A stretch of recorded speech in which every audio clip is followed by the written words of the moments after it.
পুকুরে মাছ যখন ছিপে উঠবেই না তখন গামলাতেই মাছ ধরব।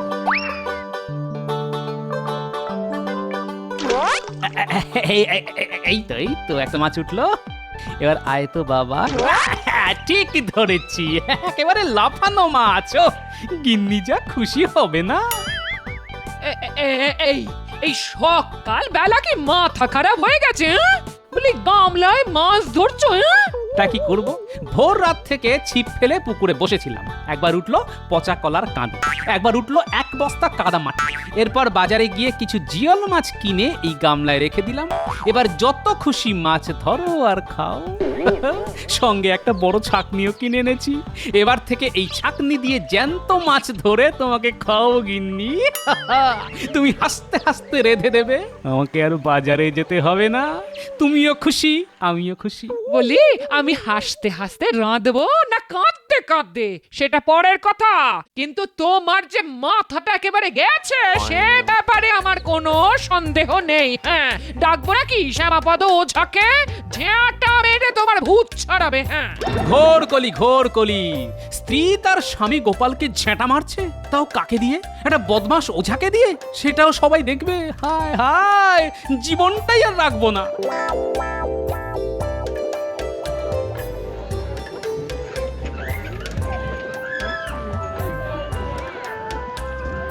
শুনছো ভাই, গোপাল দাদার মাথা খারাপ হয়ে গেছে, গামলায় মাছ ধরছে। কি বলছো? গোপাল গামলায় মাছ ধরছে? আহারে, এত বুদ্ধিমান একটা লোকের এই পরিণতি! না না না, মহারাজের কানে কথাটা পৌঁছে দিতে হবে।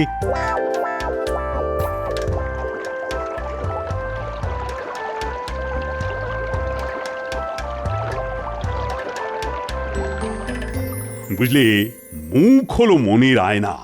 একজনের মুখ দেখলেই বোঝা যায় তার মনের অবস্থা ঠিক কি রকম। একদম ঠিক কথা বলেছেন মহারাজ। মুখ দেখেই মনের কথাটা টের পাওয়া যায়। এই যেমন গোপাল, ওর মুখের দিকে তাকিয়ে দেখুন, কেমন যেন ঘোলাটে ঘোলাটে, চুলে ভালো করে চিউনি দেয়নি, কেমন যেন একটা উদ্ভ্রান্ত লাগছে। কেন বলুন তো? আমার কিন্তু কেমন কেমন লাগছে। মন্ত্রীমশাই, আপনার মুখ দেখেও মনে হচ্ছে আপনার মনের মধ্যে একটা ষড়যন্ত্র চলছে। কেমন একটা ওই শয়তানি মার্কা হাসি লেগে রয়েছে।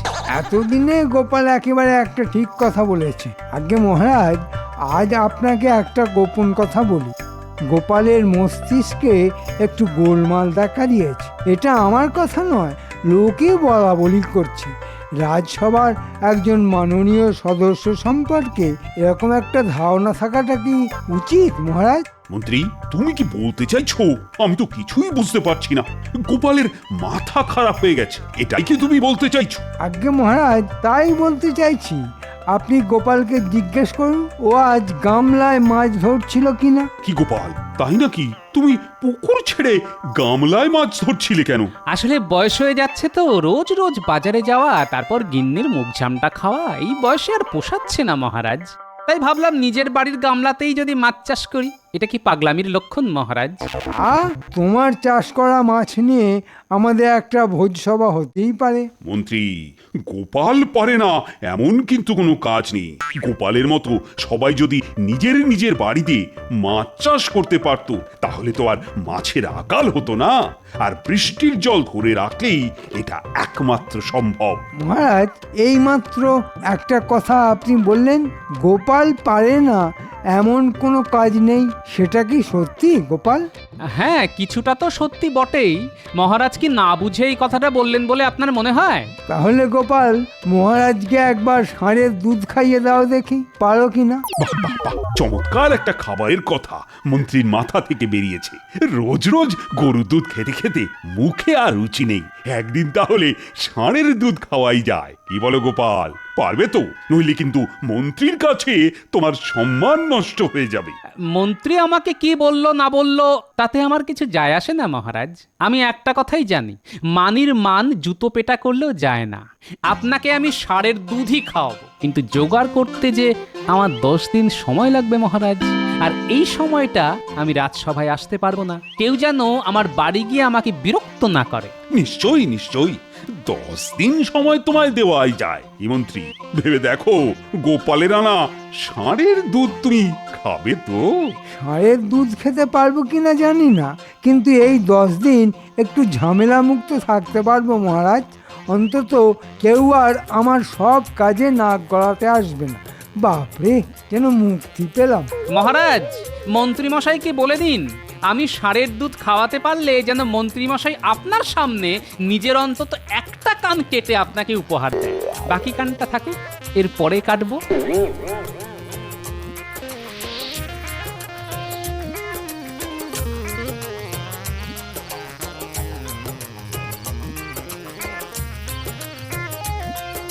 ও বাবা, বলি আজ এত খুশি খুশি লাগছে, হ্যাঁ? কি ব্যাপার? মহারাজ ষাঁড়ের দুধ খেতে চেয়েছেন, আমি বললাম খাওয়াবো। খাওয়াবে মানে? ষাঁড়ের দুধ কাউকে খেতে দেখেছো কোনোদিন? গামলায় যদি মাছ ধরতে পারি গিন্নি, তবে ষাঁড়ের দুধও খাওয়াতে পারবো।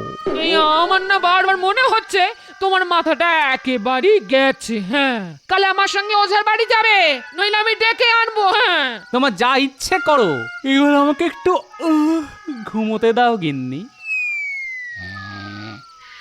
হে ঈশ্বর, পাগল ভালো করে দাও গো। হে ঈশ্বর, লোকটা তো এমনিতে ভালো, মাথা খারাপ হয়ে গেলে তার কি দোষ বলো?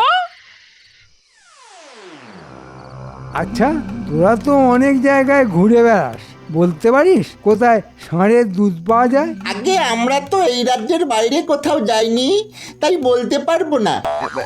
না মন্ত্রী মশাই, না, এই রাজ্যে কোথাও ওই ষাঁড়ের দুধ পাওয়া যায় না। তবে আমিও শুনেছি হিমালয়ের কোনো একটা রাজ্যে নাকি ষাঁড় আছে যারা দুধ দেয়, কিন্তু সেখানেও তো মুশকিল। সেই দুধ খেলে নাকি মাথায় শিং উঠে যায়। আচ্ছা, হিমালয়ে যাওয়ার রাস্তাটা কি জানিস? কেন জানবো না? আমাদের রাজ্য ছাড়লে নবাবের মহল, সেটা বাম দিকে রেখে প্রথম ডান দিকে, তারপরে পূব দিকে, তারপর পশ্চিম দিকে গিয়ে যাকে জিজ্ঞাসা করবেন সেই বলে দেবে হিমালয় রাজ্যটা কোথায়, ওরাই দেখিয়ে দেবে। 10 দিনের মধ্যে ফিরে আসা যাবে? মাথা খারাপ, 1 মাস যেতে 1 মাস আসতে। না, গোপাল এর মধ্যে ফিরতে পারবে না। আমরা যে এত খবর দিলাম তার জন্য মোহর দেবেন না? গোপাল আগে মহারাজকে ষাঁড়ের দুধ খাওয়াক, তারপর তো মোহর পাবি। আর একটা কথা, গোপালের বাড়ির ওপর নজর রাখবি, কোথায় যায়, কার সঙ্গে দেখা করে, তার সমস্ত খবর আমার চাই, বুঝলে?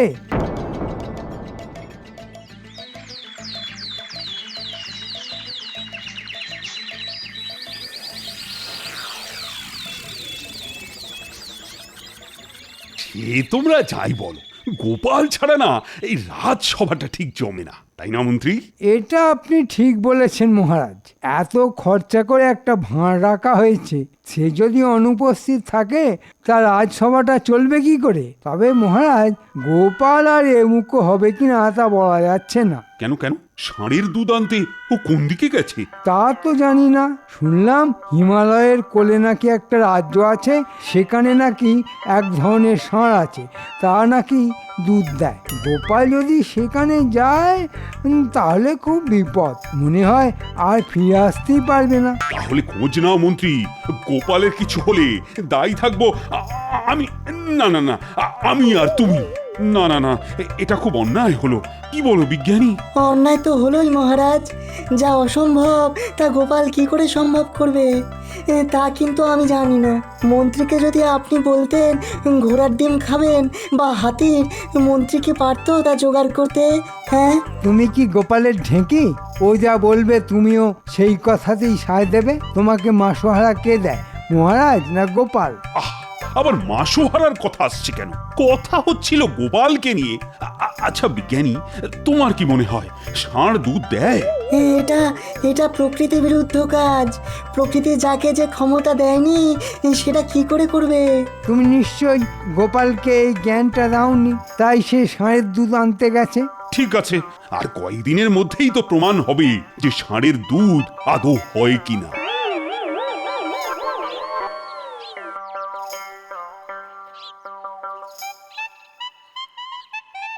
কি গো, বলি চাকরিটা কি গেল?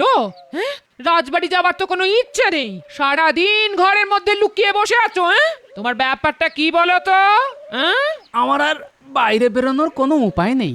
তুমি বরং একটা কাজ করো, কাপড়ের এই পট্টিগুলো পেটে বেঁধে দাও তো, দেখে যেন মনে হয় আমি আর কয়েকদিনের মধ্যেই সন্তান প্রসব করব। হায় ভগবান, এ তুমি কি করলে? মাথাটার সঙ্গে পেটটাও খারাপ করে দিলে। আরে পেট আবার কবে খারাপ হলো? বলছি পেটে একটা মোটা কাপড়ের পোঁটলা বেঁধে দাও। তার মানেই তো সেটা। তার মানে কি? পেটে কি হয়েছে? ন্যাকামি করো না। পেটে পুটলি বেঁধে তুমি কি বোঝাতে চাইছো? যা বলছি তাই করো তো, পরে বুঝবে। মহারাজকে ষাঁড়ের দুধ খাওয়ানোর এছাড়া আর কোনো উপায় নেই। এই দেখ, এই তুমি নিজে কখনো ষাঁড়ের দুধ খেয়েছো?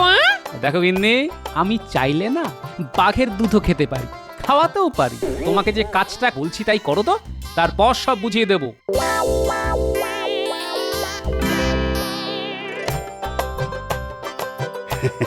কাল আমরা সবাই মিলে ষাঁড়ের দুধ খাবো। কি মন্ত্রী, যদি সত্যি খাই তাহলে কান কাটবে তো? নিশ্চয় মহারাজ, তবে গোপাল যদি এই কাজটা করতে পারে তবে বিজ্ঞানের প্রভূত উন্নতি হবে, তাই না বিজ্ঞানী? হ্যাঁ, তা তো হবেই। পৃথিবীতে আর দুধের অভাব থাকবে না। কি হয়েছে? কি হয়েছে মা? গোপালের কিছু হয়েছে নাকি অন্য কোথাও দুর্ঘটনা ঘটেছে? কি আর বলবো মহারাজ, বলতে লজ্জা লাগছে কিন্তু বলতেই হবে। আমার স্বামী সন্তান প্রসব করবে। তাড়াতাড়ি চলুন, যন্ত্রণায় খুব কষ্ট পাচ্ছেন তিনি। তাড়াতাড়ি চলুন মহারাজ। সে কি? এ তো অসম্ভব ব্যাপার। কি কি কি হয়েছে সেটা সত্যি করে বলো। মহারাজ, আপনাকে মিথ্যে বলার শাস্তি কি তা কি আমি জানি না? তবে তো এক্ষুনি যেতে হয়। মন্ত্রী, বিজ্ঞানী, পণ্ডিত সবাই সবাই চলো, গোপালের সন্তান প্রসব দেখে আসি।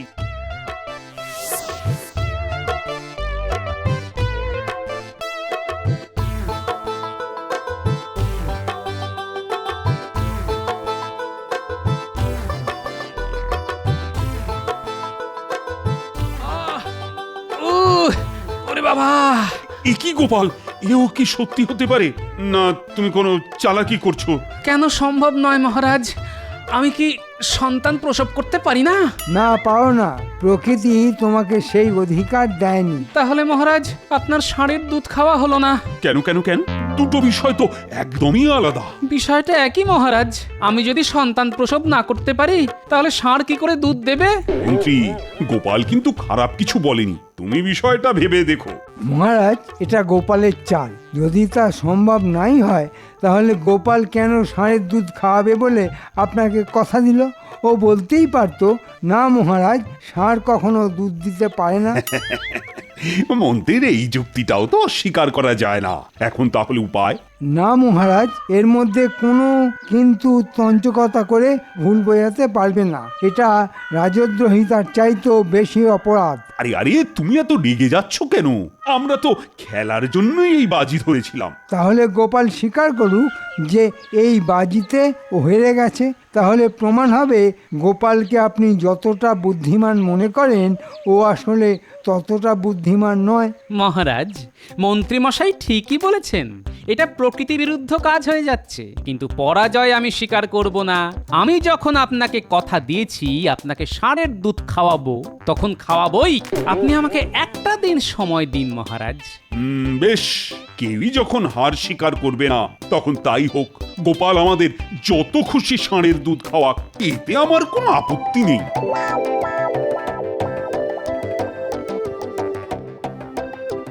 মন্ত্রী তোমার নাকে ঝামা ঘষে দিল তো? কে বললো? কে বললো আমার নাকে ঝামা ঘষে দিল? একটু চুলকে দিয়েছে মাত্র। সে তুমি যাই বলো, মন্ত্রীর কাছে একেবারে লেজে গোবরে হয়ে গেছো। হ্যাঁ, তা তুমি বলতে পারো, কিন্তু শেষ হাসিটা যে আমি হাসবো, দেখে নিও। সে তুমি যাই দেখাও না কেন, আমি যা বোঝার বুঝে গেছি। কিছুই বোঝনি, এবার বুঝবে। আমাকে আর কি বোঝাবে? যেদিন গামলায় মাছ ধরছিলে সেদিনই বুঝেছিলাম তোমার মাথাটা এখন হাঁটুতে চলে এসেছে, মাথায় এখন ষাঁড়ের গোবর নিরেট হয়ে গেছে। হ্যাঁ, ঠিক আছে, যেদিন খেল খতম হবে সেদিন বুঝবে। এখন আমি চললাম বাজারে, কিছু কেনাকাটা আছে। যাচ্ছই যখন তখন আবার কচু খেচু এনো না, ভালো দেখে টাটকা মূলো আর বড় দেখে বাঁধাকপি এনো। হ্যাঁ, আর একটু বড়ি, মুসুরি ডাল, এই শুকনো লঙ্কা আর তেজপাতা। হ্যাঁ, যা আনবো গিন্নি, তাতে তোমার মন ভালো হয়ে যাবে।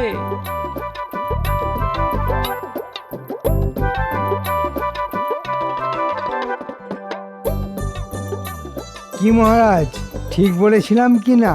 গোপাল আপনাকে ষাঁড়ের দুধ খাওয়াতে পারবে না, তাই হলো তো?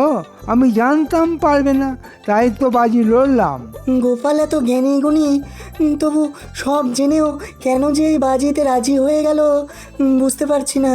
তোমাকে কিছুই বুঝতে হবে না, এখন থেকে গোপাল গোপাল করা একটু বন্ধ করো। গোপালের কত বুদ্ধি তা তো নিজের চোখেই দেখলে, আবার বড় বড় কথা বলছো।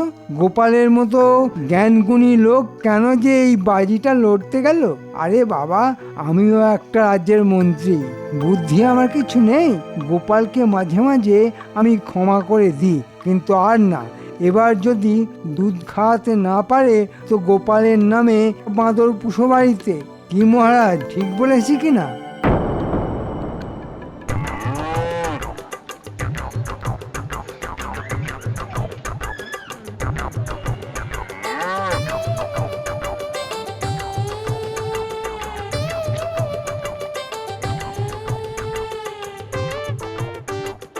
আরে ভালো দুধ দিবি কিন্তু, নইলে মহারাজের কাছে আমার একেবারে মান চলে যাবে।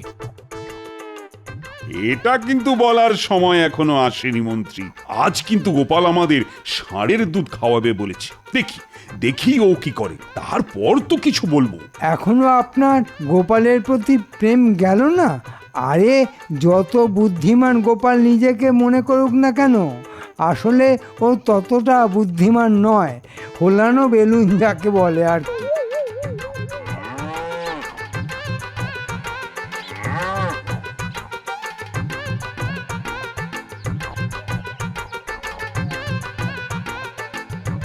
তোর একটা নাম দিতে হবে। কি নাম দেব বলতো? কি নাম দেব? একটা ভেবে রেখেছি, তুই কিন্তু আবার রেগে যাস না। নামটা মনে রাখিস, ডাকলি সারা দিবি।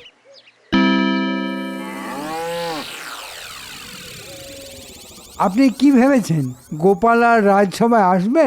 না, আসার কি আছে? গোপাল কিন্তু পালানোর লোক নয়, তুমি দেখে রেখো। এ আপনি যাই বলুন না কেন, গোপাল আর আপনার সামনে এ মুখ দেখাতে পারবে। মহারাজের জয় হোক। এই নিন মহারাজ, আপনার ষাঁড়ের দুধ, একদম খাঁটি। খেয়ে দেখুন আমার ষাঁড়ের দুধ খেতে কেমন। কি আশ্চর্য, তুমি ষাঁড়ের দুধ মহারাজের জন্য নিয়ে এসেছো? আমার ষাঁড়ের দুধ আমি আনবো না তো কি আপনি আনবেন? তোমাকে ঠিক বিশ্বাস করতে পারছি না। মানে এই দুধ আমি খাবো? কেন খাবেন না মহারাজ? আমি কি আপনাকে এই দুধ খাইয়ে হত্যা করতে চাইবো? আচ্ছা আচ্ছা, এই দুধ আমিও খাবো, আপনিও খাবেন। নিন, খান।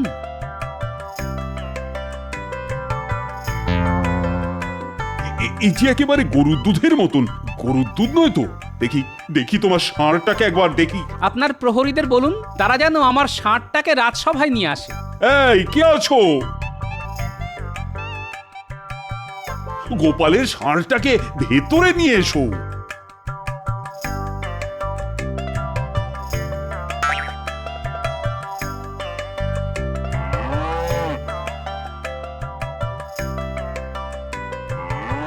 মহারাজ, গোপাল আবার ধোঁকা দিল।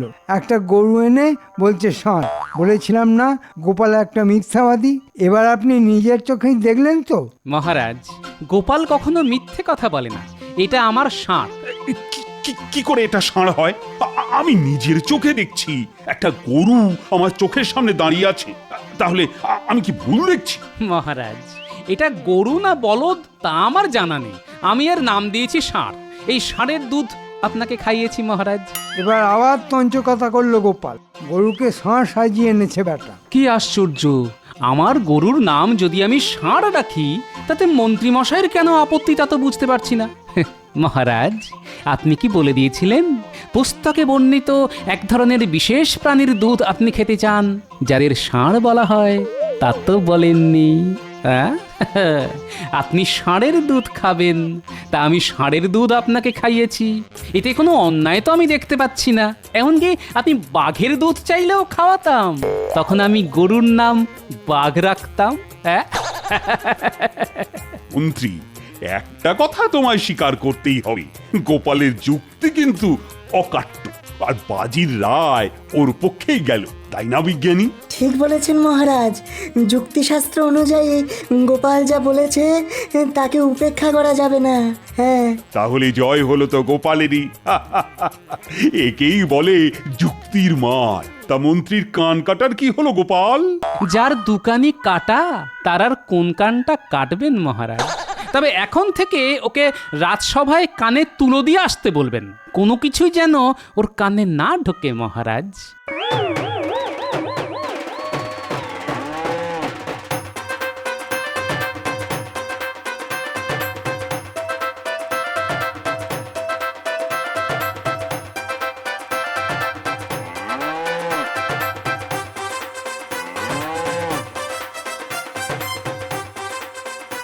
এই ষাঁড়টাকে গোয়ালে রেখে দাও, খুব কাজের প্রাণী। আর পারা যায় না, আর পারা যায় না। এখন আবার গরুকে ষাঁড় বলছে? হ্যাঁ? হায় ঈশ্বর, এই পাগল মানুষটাকে নিয়ে আমায় ঘর করতে হবে সারা জীবনে। এই শোনো, কাল বাড়ি থেকো, শ্যামা ওঝাকে নিয়ে আসবো।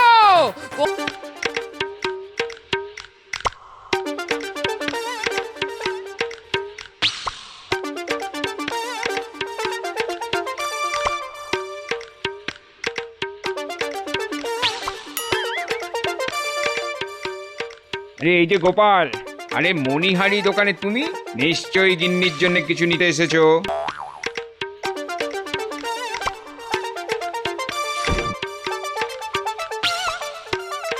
এই দেখো এই দেখো, কেমন রেশমের শাড়ি এসেছে, একদম কম দামে তোমায় দিয়ে দেবো। কেন? নাহলে তোমার পোষাবে কি করে? না না, তোমার ক্ষতি হোক তা আমি চাই না, চললাম।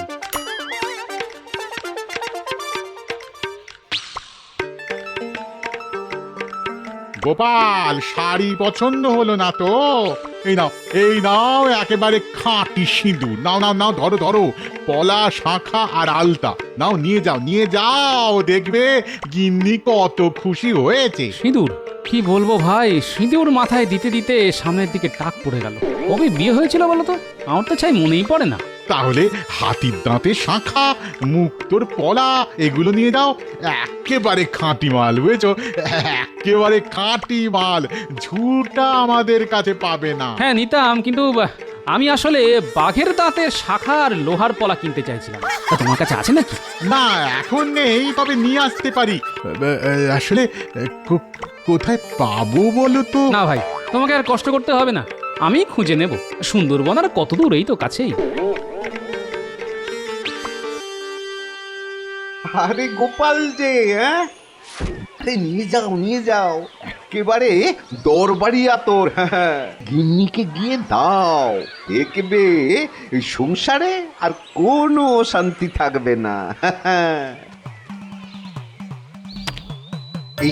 এদিকে এসো, এদিকে এসো।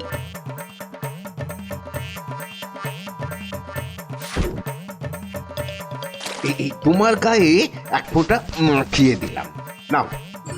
চমৎকার, গন্ধে একেবারে চারদিক মম করছে। গিন্নি নিশ্চয়ই খুশি হবে। একেবারে রাধা হয়ে তোমার পিছু পিছু ঘুরবে। আর এর গুণ কি জানো? 1 মাস এর গন্ধ থাকবে। তা দেবো নাকি? হ্যাঁ, 2-1 শিশি দেবো? না না, এক শিশেই দাও, শেষ হয়ে গেলে পরে আবার নেওয়া যাবে।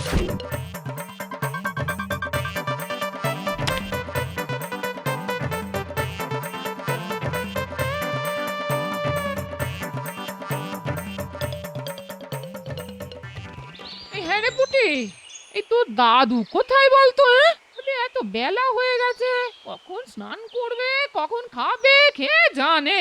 আর চিন্তা করতে হবে না গিন্নি, শুধু নিজে আসিনি, তোমার জন্য যা এনেছি সেটা একবার দেখো, মন একেবারে খুশি হয়ে যাবে।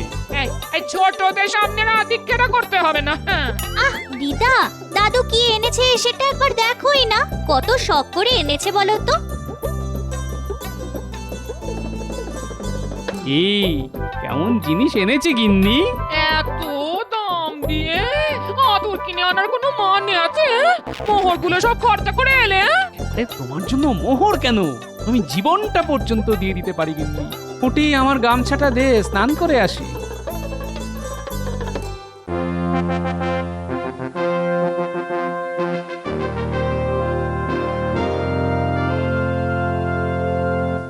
মহারাজের জয় হোক। তা আপনার আগমনের কারণ জানতে পারি কি? নিশ্চয়ই নিশ্চয়ই, নবাবের ছেলের জন্মদিন আগত, সেই উপলক্ষে নবাব রাজসভার সব সদস্যকে আমন্ত্রণ জানিয়েছে। সবাইকে কিন্তু যেতে হবে। নবাব সবার জন্য উপহারের ব্যবস্থা রেখেছেন। নবাবের উপহার নিশ্চয়ই খারাপ কিছু হবে না।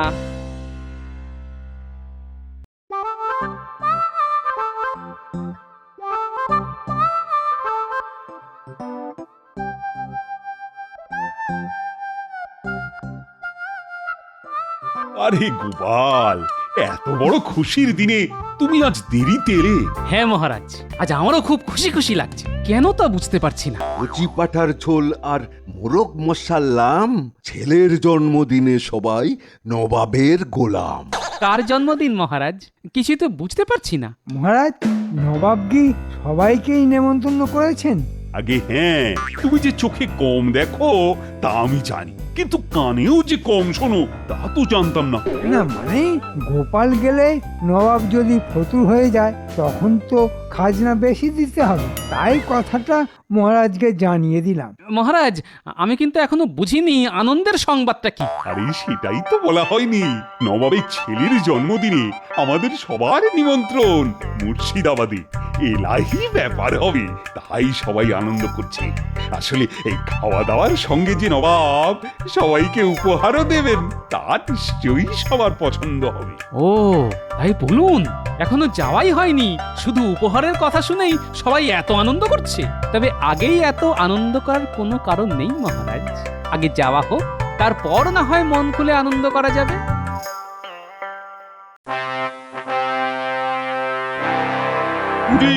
কৃষ্ণনগর থেকে দুধ ফিরে এসেছে? জি জাহাপনা, তারা নাকি আনন্দে একেবারে ঢেই ঢেই করে নাচছে। ভালো ভালো।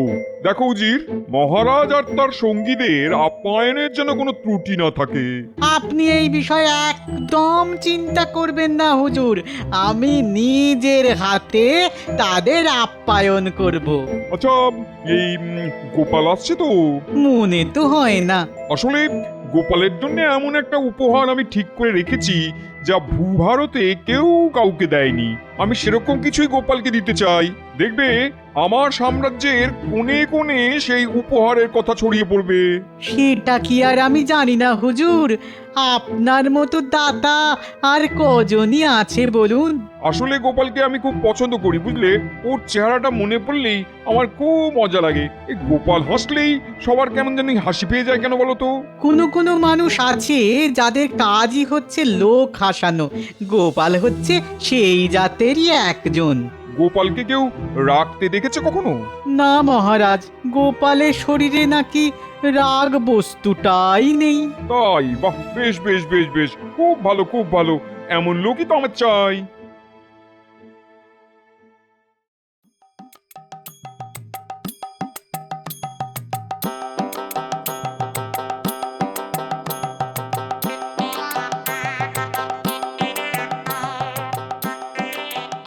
বাহ, গন্ধে দেখছি ঘর একেবারে ভরপুর হয়ে আছে। বলেছিলাম গিন্নি, এই আতর একবার গায়ে মাখলে বারবার মাখতে হবে।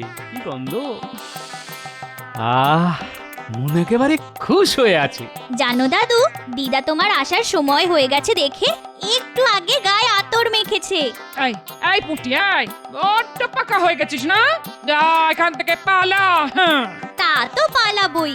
দাদু, তুমিও এখন আতর মেখে দিদার সঙ্গে গল্প করো, আমি আসি।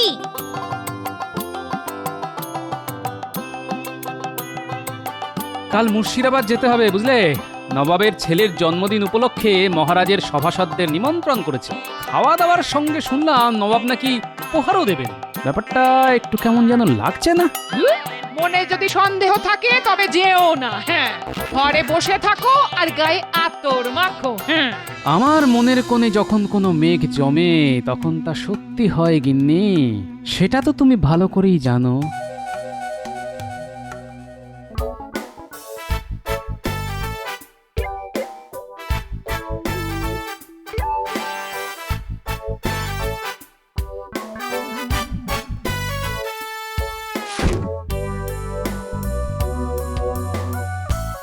মহারাজকে স্বাগতম। মুর্শিদাবাদের মাটি ধন্য হলো আপনার পদার্পণে। আসুন আসুন আসুন আপনারা, নবাব সবার জন্য অপেক্ষা করে আছেন।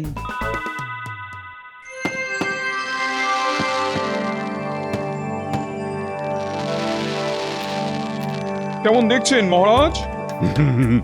নবাবের ছেলের জন্মদিন যা দেখছি তা আগে কখনো দেখিনি, সেটা কিন্তু সত্যি কথা। অপূর্ব, অভূতপূর্ব, অদ্বিতীয়, বলে যাও মন্ত্রী, বলে যাও। তোমার ভাষা তো চমৎকার। মানে ভয়ঙ্কর, নিদারুণ, নিকৃষ্ট। থামো বেয়াদব, আমার আলোর বাজি নিকৃষ্ট? মহারাজের মন্ত্রী বলে ক্ষমা করে দিলাম। আসলে জাহাপনা, মন্ত্রীমশাই বাংলাটা ভালো জানেন না, সংস্কৃতেও মহাপণ্ডিত। মন্ত্রীমশাই নবাবের সঙ্গে সংস্কৃত ভাষায় কথা বলুন না, উনি এই ভাষাটা খুব ভালো বোঝেন। না না না না, এই ফালতু লোকটার সাথে আর কথাই বলা যাবে না। মন্ত্রী যতদিন এখানে থাকবে একটাও কথা বলবে না, মুখ খুললেই একেবারে শুলে। মহারাজ, এবার বোধহয় উপহার দেবেন নবাব, না? ইস, আমি যদি নবাবকে কোনো উপহার দিতে পারতাম তবে নবাব কত খুশি হতেন। কিছু কি ভেবেছেন? কি দেবেন? আমি তাহলে এক্ষুনি জোগাড় করে নিয়ে আসতে পারি। না, উপহার আমার সামনেই আছে। তোমাকে আমার খুব ইচ্ছে নবাবকে উপহার হিসেবে পাঠাই, কিন্তু নবাব কি নেবে তোমায়? আপনি বলে দিলেই নেবে। একটু প্রশংসা করে দেবেন, নবাব নিশ্চয়ই বেশি মাসোহারা দেবেন। হ্যাঁ, তা দেবেন, কিন্তু রোজ একবার করে প্রাণদণ্ডও দিতে পারেন। এতবার মরলে বাঁচবে তো? না না, তবে গোপালকেই দিয়ে দিন। ভেবে দেখতে হবে। চুপ, নবাব আসছেন। সবাই ভাবছেন এই গোপালকে কোনো কিছু দেওয়া হলো না। আসলে গোপালের জন্য আমি এমন উপহার রেখেছি যার সমতুল্য কোনো উপহার ভারতে নেই। খুলে দেখো গোপাল, তোমার জন্য কেমন উপহার জোগাড় করেছি।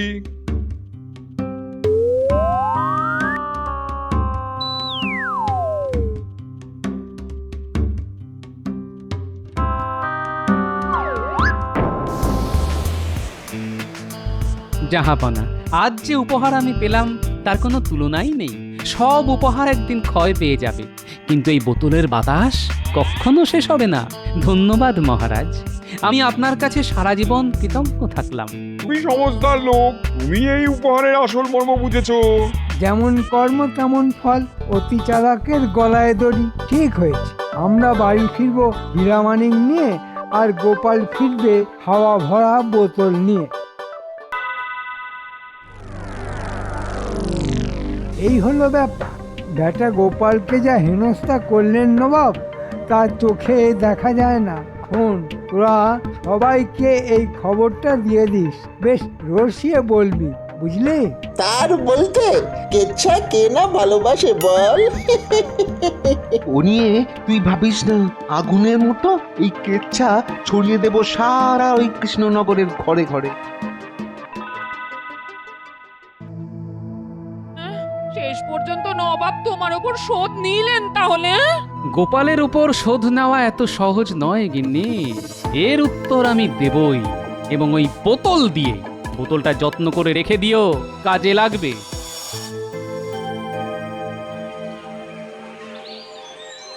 ও খুড়ো, শুনেছ কাণ্ডটা?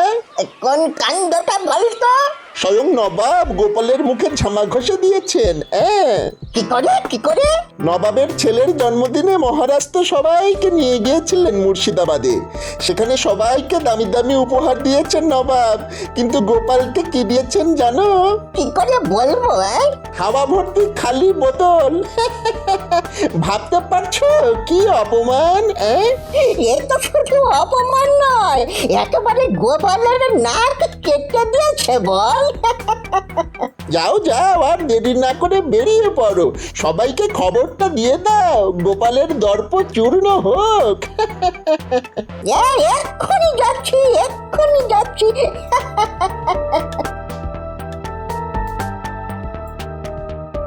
আর কান পাতা যাচ্ছে না, কান পাতা যাচ্ছে না। সবাই তোমার অপমান নিয়ে এত কথা বলছে, আমি আর পাড়ায় বেরোচ্ছি না। হ্যাঁ, এর পেছনে মন্ত্রীর হাত আছে। সে লোক লাগিয়ে চারদিকে আমার অপমানের খবর ছড়িয়ে দিচ্ছে। ঠিক আছে, এক মাঘে শীত যায় না, আমিও দেখিয়ে দেব।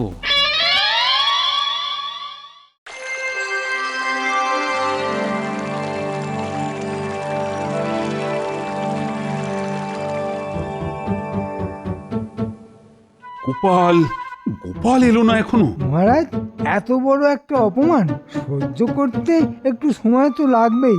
মানের অপমান জুতো পেটা করলেও যায় না, গোপালের শোধ নেবেই।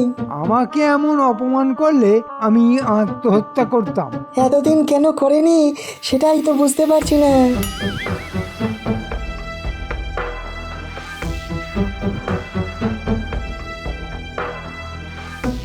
কি ব্যাপার গোপাল, মন মেজাজ খারাপ? তাতে কি হয়েছে? গোপালকে আজ কেমন চনমনে লাগছে না? হবেই না কেন, নবাবের হাওয়া খেয়ে একদম চাঙ্গা হয়ে গেছে। কি ব্যাপার দূত, নবাব কোনো খবর পাঠিয়েছেন? আগে হ্যাঁ মহারাজ, নবাব বিশেষ কাজে কৃষ্ণনগরে আসছেন, কয়েকদিন থাকবেন। তার আপ্যায়নে যেন কোনো ত্রুটি না হয়। নবাব যেভাবে আমাদের আপ্যায়নের ব্যবস্থা করেছিলেন ততটা হয়তো পারবো না, তবে চেষ্টা করব কাছাকাছি যাওয়ার। আর মন্ত্রী, নবাবের জন্য সেরা উপহারের ব্যবস্থা তোমাকেই করতে হবে। তা যা বলেছেন মহারাজ, নবাব যেভাবে আমাদের সম্মান করেছেন তার যোগ্য প্রতিদানই তিনি পাবেন। বিশেষ করে গোপাল, তাকে দেখুন এখনো নবাবের হাওয়া খেয়ে যাচ্ছে। কি আরাম, কি আরাম। মহারাজ, বাতাসের গতি কখনো বন্ধ হতে দেখেছেন? নবাব আমার আয়ু আর বুদ্ধি দুটোই বাড়িয়ে দিয়েছেন মহারাজ।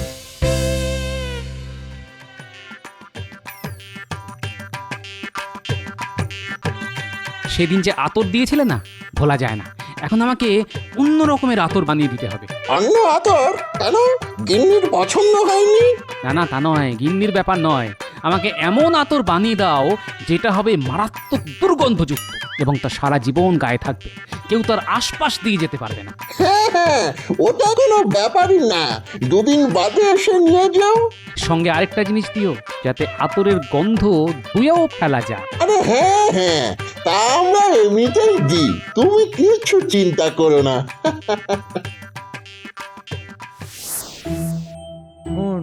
নবাব আসছে এখানে, একটা তাক লাগানো উপহার দিতে হবে আমায়। তাকে দেবেন কিছু ঠিক করেছেন?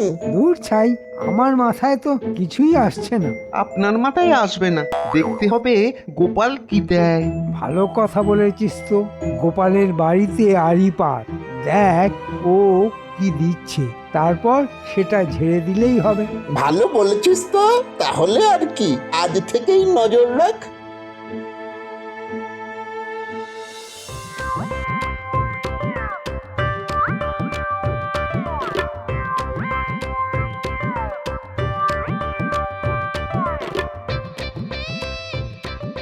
বলি নবাবের দেওয়া বোতলে করে কি নিয়ে এলে গো? আতর, আতর।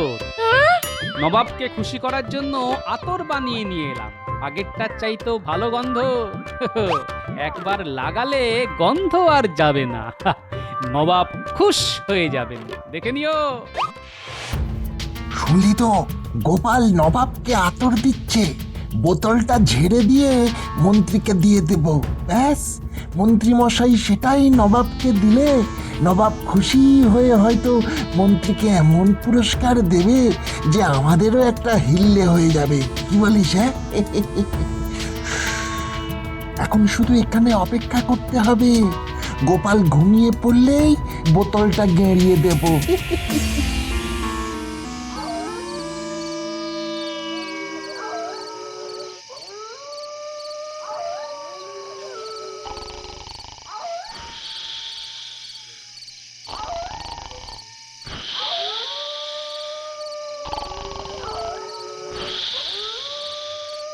নাক ডাকা শুনছিস? যেন বাঘ ডাকছে। চল এই বেলা ঢুকে পড়ি। হ্যাঁ, চল চল ঢুকি।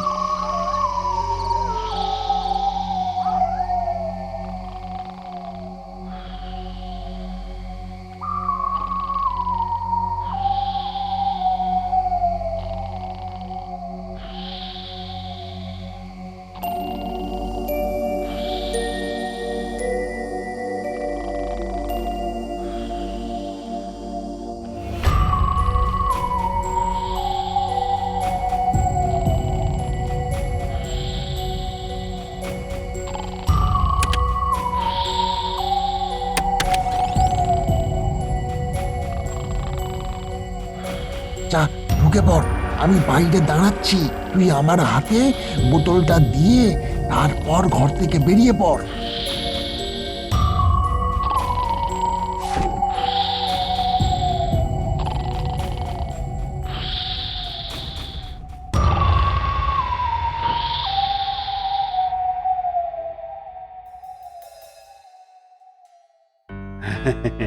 আজ কত সৌভাগ্যের দিন, স্বয়ং নবাব আমাদের মাঝে উপস্থিত হয়েছেন। তার প্রতি কৃতজ্ঞতাবশত আমরা তার হাতে সামান্য কিছু উপহার তুলে দিচ্ছি।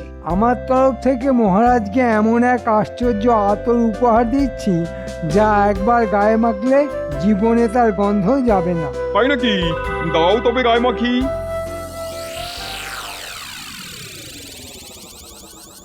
এমন আশ্চর্য আতর তো আমি কোথাও দেখিনি। এই বোতলটা কোথায় দেখেছি বলে মনে হচ্ছে, কিন্তু কোথায়? এ বোতল নবাবী বোতল, একেবারে খোদ মুর্শিদাবাদ থেকে আনিয়েছি নবাব। ঠিক আছে, দাও আমি গায়ে লাগাই।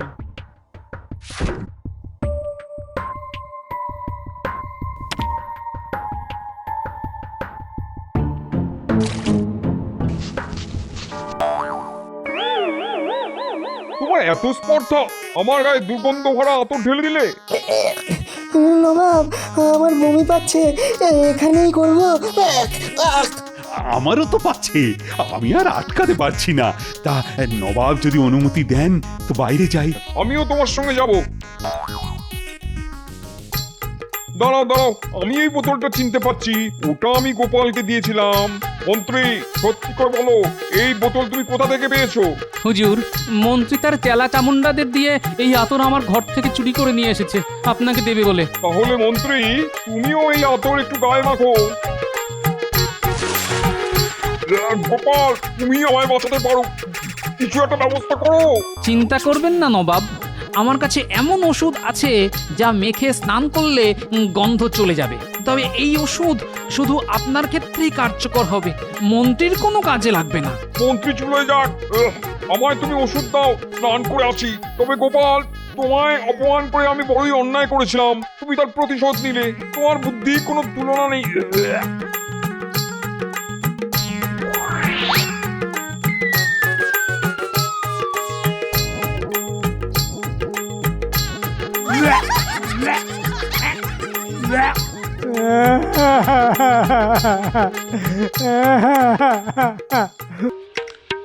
ওরে বাপ রে বাপ, তেষ্টায় বুকের ছাতি ফেটে গেল। বাড়িতে এতটুকু জল নেই, গিন্নি জল আনতে গেছে, কখন যে আসবে কে জানে। জল এনেছো? দাও দাও দাও দাও দাও, আমার বুকের ছাতি ফেটে চৌচির হয়ে গেল। আমি সেই দূরের ইদারা থেকে জল নিয়ে আসবো আর উনি জল খেয়ে আমায় উদ্ধার করবে না? গিন্নি, তৃষ্ণার্তকে জল নিয়ে এত কথা শুনিও না, তাহলে নরকও স্থান হবে না। এখানে আমি কোন স্বর্গে আছি যে নরকের ভয় দেখাচ্ছ? এখন এই জল খেয়ে মুখটা বন্ধ করো। আমি আবার কি মুখ করলাম? আরে তোমার মুখ দিয়ে তো আগুন বেরোচ্ছে গিন্নি। আমার জল খাওয়ার ইচ্ছেটাই চলে গেল। অনেক নাটক হয়েছে, এবার জল খেয়ে আমার স্বর্গে যাওয়ার ব্যবস্থা করো।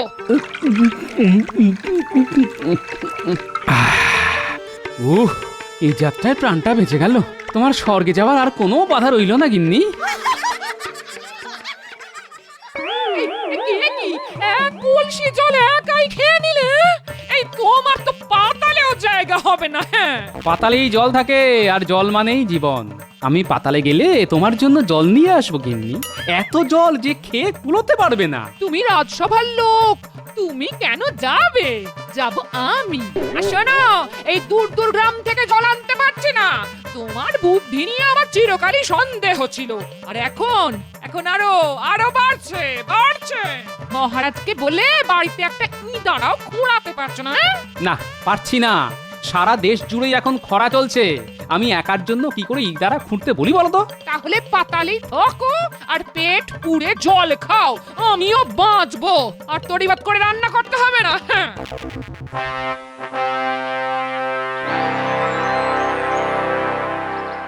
এ কি, আজ এত কম পথ কেন? রান্নার দাসে আসেনি? আসবে না কেন? তো জল না থাকলে রান্নাটা হবে কোথা থেকে? এত দাসী তারা কি করছে? তারা জল নিয়ে আসতে পারেনি? সবাইকে তাড়িয়ে বসে বসে মাইনে নেওয়া চালাকি হচ্ছে। তুমি নবাব হয়ে জানো না রাজ্যে জলের হাহাকার চলছে? আমাকে সব জানতে হবে এমন কোনো কথা নেই। আজ আর খাওয়ার রুচি নেই। আরে জলটা তো খাবে, নইলে বদ হজম হবে। এটা জল না নর্দমা থেকে নিয়ে আসা হয়েছে? এত ঘোলা জল? আমি নবাব না গোলাম? এটাই সবাই খাচ্ছি, পরিষ্কার জল কোথায় পাবো? সব তো শুকিয়ে গেছে, এতটুকু জল নেই কোথাও জাহাপানা। এই জল খাওয়ার চাইতে বিষ খাওয়া ভালো। জলের ব্যবস্থা না করা পর্যন্ত আমি আর জলই ছোবো না, এই আমি বলে রাখলাম। জাহাপানা, জলের খবর আমি কোথা থেকে পাবো? আপনার উজির কি কিছুই জানে না? এটা মন্দ বলনি তো।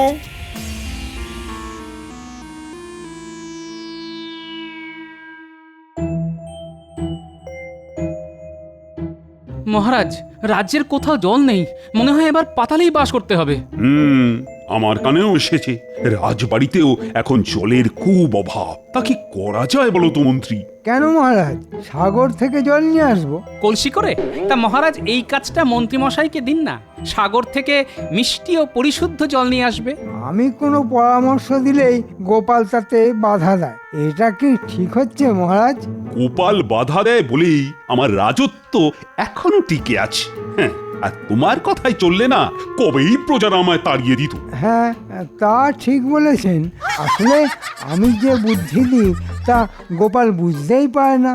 ওর যদি বুদ্ধি না থাকে তার জন্য কি আমি দায়ী? মন্ত্রী মশাই এতদিনে এই মহান সত্য কথাটা বুঝেছেন। সত্যিই তো, আমার যদি বুদ্ধি কম হয় তার জন্য মন্ত্রীর কি দোষ?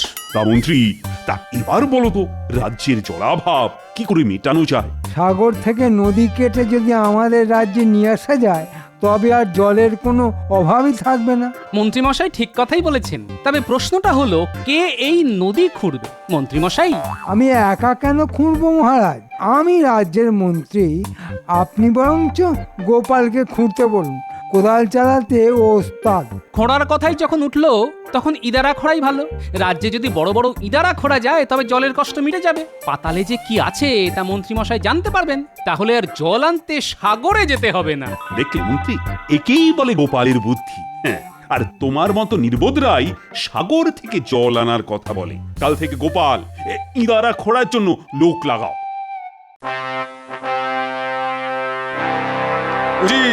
আজ তোমার দুটো কানই যদি কেটে দিই তাহলে কেমন লাগবে? তাহলে তো জাহাপানা আপনারই ক্ষতি। আমি কানে না শুনলে আপনার আদেশ মানবো কি করে? বুঝলাম। আচ্ছা, যদি তোমার চোখ গেলে দিই তাহলে কেমন হয়? খুব ভালো হয়। নবাবরা সাধারণত উজিরদের চোখ দিয়েই তো রাজ্যটাকে দেখে, আপনি সেটাও দেখতে পাবেন না। কাজের মধ্যে কাজ এটাই হবে। তোমার কি মনে হয় তুমি চোখে দেখতে পাও? না হুজুর, আজ সব কিছুই কেমন জানি আবছা আবছা লাগছে। আসলে নবাব কুপিত হলে উজির কখনো চোখে পরিষ্কার দেখতে পায়। শুধু আজ কেন, মনে হয় বহুদিন ধরেই তুমি চোখে কম দেখো। নইলে দেশে যে এত জলাভাব তা তুমি দেখতে পাওনি কেন? আমি পর্যন্ত আজ নর্দমার জল খেয়ে এসেছি, তুমি কি আমার মৃত্যু চাও? হুজুর, আমি বড় বড় ইদারা খোঁড়ার জন্য অনেক চেষ্টা করেছি, কিন্তু লোক পাচ্ছি না হুজুর। তারা সবাই জল আনতে অনেক দূর দূর গ্রামে চলে যাচ্ছে। ইদারা খোঁড়ার সময় তাদের তো নেই। তাহলে তো খুবই বিপদ। লোক পাবো কোথা থেকে? আপনার কি মনে হয় আমি সেটা ভাবিনি? ভেবেছি হুজুর, জব্বর একটা বুদ্ধি বার করেছি। বলে ফেলো, আমার আর তর্স হইছে না। আপনার হাতেই তো লোক আছে। আমার হাতে লোক থাকলে কি আর তোমায় এখানে বসিয়ে রাখতাম? তা একেবারে ঠিক কথা বলেছেন, কিন্তু লোক তো আপনার হাতেই আছে। আমার হাতে আছে, অথচ আমি জানি না। কে বলো? কেন মহারাজ, কৃষ্ণচন্দ্রের সভাসদরা শুনলাম তারা নাকি বড় বড় ইদারা খুঁড়তে শুরু করেছে, লোকের অভাব নেই। কিন্তু মহারাজ নবাবকে টক্কর মারবে সেটা কি খুব ভালো দেখাবে? প্রজারা তো দুয়ো দেবে আপনাকে। সভাসদদের এখানে নিয়ে আসতে পারলে ওদের কাজ বন্ধ হয়ে যাবে, আর আমরা তাদের দিয়ে ইদারা খুঁড়িয়ে নেব। এটা তো ভালো বলেছো উজির, কিন্তু তাদেরকে এখানে আনবো কি করে? সামান্য একটা প্রশ্ন করার জন্যে। কি সেই প্রশ্ন? মাটির তলায় কি আছে? আর কেউ না পারুক, গোপাল এই প্রশ্নের উত্তর দেবেই। ব্যাস, তাহলে আপনি বলবেন প্রমাণ করে দেখাও, আর প্রমাণ করতে গেলেই ওদের মাটি খুঁড়তে হবে। 9 জন 9টা ইদারা খুঁড়ে ফেললে আর আমাদের জলের কষ্ট থাকবে না। বাহ, বেশ বুদ্ধি দিয়েছো তো। তাহলে ওদের কাছে দুধ পাঠাও, অবিলম্বে যেন তারা এখানে এসে প্রশ্নের জবাব দেয়। 9 জনকেই কিন্তু আসতে হবে। জি জাহাপানা।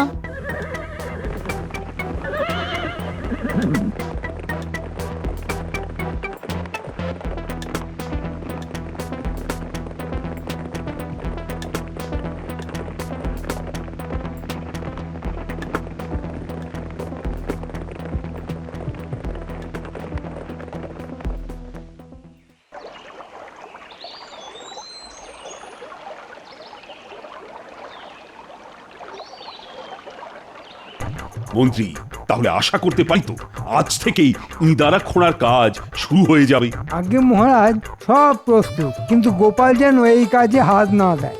না, মাটির নিচে যে জল থাকে সেটা আমি জানি, মন্ত্রী মশাই হয়তো জানেন না, তবে এবার জানতে পারবেন। গোপাল যদি সবই জানে তবে আমাকে বাদ দিন মহারাজ, গোপালই করবে। না, মন্ত্রী মশাইয়ের জানা দরকার মাটির তলায় কি আছে। মাটির নিচে যে মাটি থাকে তা আমি জানি মহারাজ। তারও নিচে কি থাকে সেটা তো জানতে হবে নাকি? গোপাল কিন্তু আমার জ্ঞান নিয়ে মস্করা করছে মহারাজ। কি ব্যাপার দুধ, আর নবাবের সব ঠিক আছে তো? আগে তা ঠিক আছে, কিন্তু নবাবের মাথায় একটা প্রশ্ন এসেছে। তার উত্তর খুঁজতেই তিনি আপনার নবরত্ন সভার সবাইকে দরবারে তলব করেছেন, এবং আজই। হ্যাঁ, আজই? তা তো হবে না। মানে আজ থেকে আমার এখানে ইদারা খোঁড়ার কাজ শুরু হবে, তা আজ কিভাবে যাব? তা তো জানি না মহারাজ, তবে নবাবের আদেশ কখনো এদিক ওদিক হয় না। আজ মানে আজ। ও গোপাল, কি করা যায় বলো তো? আমার মনে হয় নবাব জিজ্ঞেস করবেন আমরা সবাই কুশলে আছি তো। আমি তোমাকে প্রশ্ন করছি, তুমি থামো। যে আজ্ঞে মহারাজ। মন্ত্রী, তুমি আজই নবাবের কাছে যাওয়ার ব্যবস্থা করো। তাহলে ইদারা খোঁড়ার কাজ কিভাবে হবে? আমাদের পাতাল প্রবেশ ঘটবে, প্রজাদের কাছে আর মুখ দেখাতে পারবো না। তোমাদের ডেকে পাঠানোর জন্য আমি খুবই দুঃখিত। আসলে আমার মাথায় একটা প্রশ্ন এসেছে, এখানে কেউ তার উত্তর দিতে পারছে না। যদি তোমরা পারো তবে খুবই উপকৃত হই। হুজুর, আপনি আমাদের প্রশ্ন করবেন তাতে আমাদের কষ্ট হবে কেন? এমন কোনো প্রশ্ন নেই যার উত্তর আমার অন্তত জানা নেই। চমৎকার চমৎকার। আচ্ছা বলো তো, মাটির তলায় কি আছে? এটা কোনো প্রশ্ন হলো হুজুর? মাটির তলায় মাটি থাকে, আর কি থাকবে? এই কে আছিস? মন্ত্রীকে বাইরে বের করে রাখ।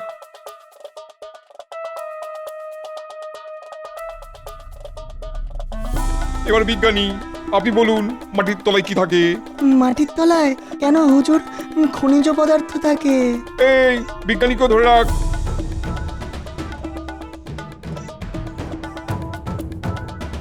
এবার গোপাল, বলো তো কি থাকে? জল হুজুর, এটা তো খুব সহজ প্রশ্ন হয়ে গেল। না, ততটা সহজ নয়। তোমাকে তো প্রমাণ করতে হবে যে মাটির তলায় জল থাকে। হুজুর, মাটি খুঁড়লেই তো তা প্রমাণিত হয়ে যাবে। সেটা বোঝার মতো বুদ্ধি আমার আছে, কিন্তু তোমাদের তা খুঁড়ে দেখাতে হবে যে মাটির তলায় জল পাওয়া যায়। হ্যাঁ, তাই করে দেখাতে হবে। তাই হ্যাঁ, তাহলে এদের মাটি খোঁড়ার ব্যবস্থা করা হোক। হ্যাঁ তাই করো। শোনো গোপাল, যদি জল না বের করতে পারো তবে কিন্তু তোমাদেরও বন্দি করে রাখা হবে আজীবন। উজির, এদের খাওয়া দাওয়ার ব্যবস্থা করো। কাল থেকেই ওদের মাটি খোঁড়ার কাজে লাগিয়ে দাও। আমাদের দিয়ে মাটি খোঁড়াবেন? খুব ভালো কাজ হুজুর। এই বুদ্ধি নিশ্চয়ই উজির সাহেবের দেওয়া। হুজুরকে এত ভালো বুদ্ধি আর কে দেবে, তুমি? না না না, আপনার মতো বুদ্ধি কি আর আমার আছে? থাকলে তো আপনার জায়গায় আমিই থাকতাম। এখন কথা চালে আর সময় নষ্ট করে লাভ নেই। কাল সকাল থেকেই মাটি খোঁড়ার কাজ শুরু হবে। আর হ্যাঁ, 9 জনকেই প্রমাণ করতে হবে যে মাটির তলায় জল আছে। কি উচিত, ঠিক বলছি তো?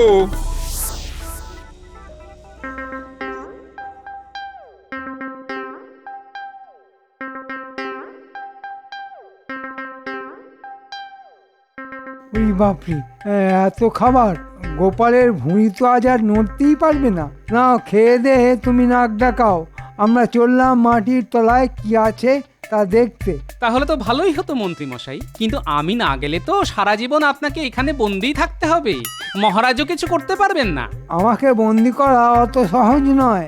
এক সময় যা তরোয়াল খেলতাম না, এক মহান রাজা আমাকে তার সেনাপতি করেছিল।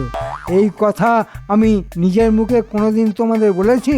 আচ্ছা, এখন কি দিয়ে বললে? মুখ দিয়ে না কান দিয়ে? মহারাজ যে কি করে তোমাকে সহ্য করে তা কি জানি বাবা। কেন সহ্য করে তা এখন বুঝবে। তবে তোমাকে উদ্ধার করা মনে হয় আমার পক্ষে সম্ভব নয়। তা করবে কেন? আমি এখানে বন্দি হলে তোমারই ভালো, তুমি মন্ত্রী হবে। তোমার বকবকানি বন্ধ করো, খাওয়া হয়ে গেছে, এবার জলের খোঁজ করো। তেষ্টায় ছাতি একেবারে ফেটে যাচ্ছে। কেন? তোমার বুদ্ধি না থাক, মুখে তো মধুর বচন আছে, তাই দিয়ে জল আদায় করো। কে আছো? আমাদের একটু জল খেতে দাও, তেষ্টায় ছাতি ফেটে যাচ্ছে যে। নবাবের আদেশ আছে, খাবার পর জল খেলে ঘুম পেয়ে যাবে, তাই জল তোমরা পাবে না।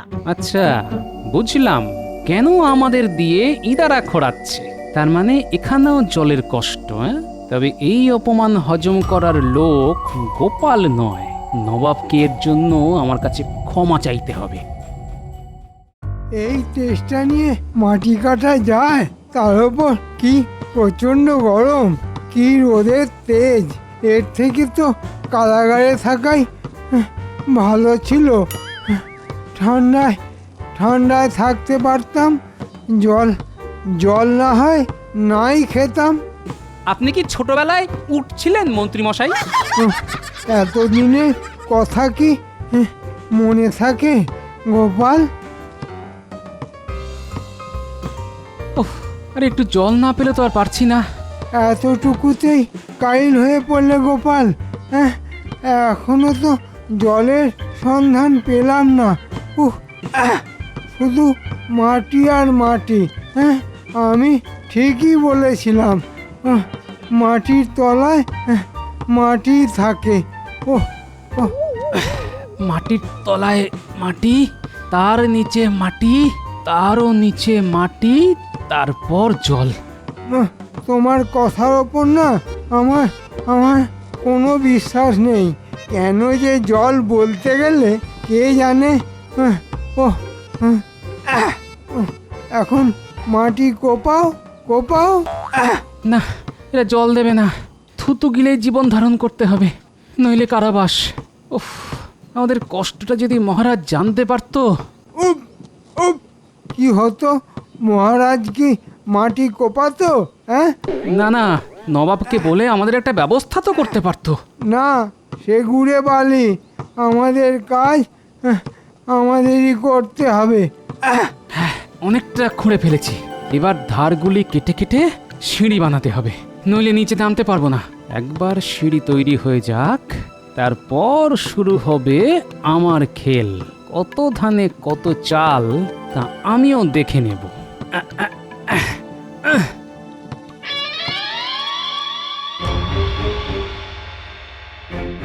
একটা ব্যাপারে কিছুতেই শান্তি পাচ্ছি না। কি ব্যাপারে মহারাজ? আপনি কি গোপালদের কথা বলছেন? সেটাই ভাবছি। আমার প্রজারা এদিকে জলকষ্টে আছে, দূর দূর গ্রাম থেকে খাবার জল নিয়ে আসছে। সেই জন্য ইদারা খোঁড়ার কাজ শুরু হবার মুখে নবাব তাদের নিয়ে চলে গেল। বিষয়টা কেমন জানি লাগছে। আমার মনে হয় ইদারা খোঁড়ার কাজটা নবাব আগেই করতে চায়, যাতে প্রজারা বলতে না পারে মহারাজকে দেখে নবাব এই কাজ করেছে। আমারও তাই মনে হয়, কিন্তু একটা ব্যাপারে না খটকা রয়ে যাচ্ছে। কি ব্যাপারে খটকা মহারাজ? আমার নবরত্নের সব সদস্যকে কেন ডেকে পাঠালো? এর পেছনে কি কোনো চক্রান্ত আছে? থাকলে আপনি কি করবেন মহারাজ? তবে চিন্তা করবেন না, গোপাল যখন সঙ্গে গেছে ওরা গর্বের সঙ্গেই ফিরবে।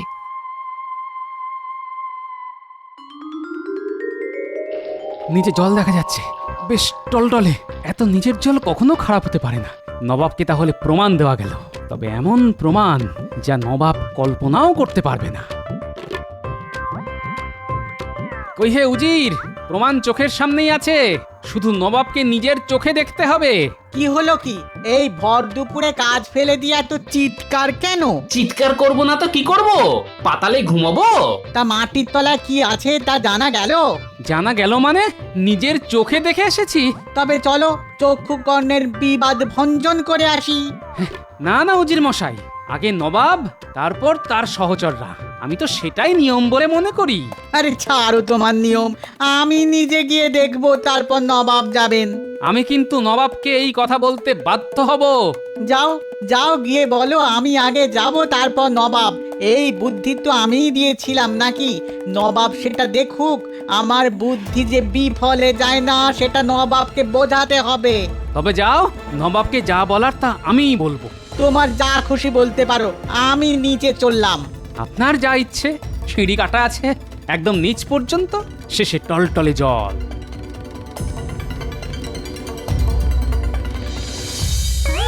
ওরে বাপরে, ওরে বাপরে, এই যে পাতালের দিকে চলেছি। কে আছো? বাঁচাও, বাঁচাও।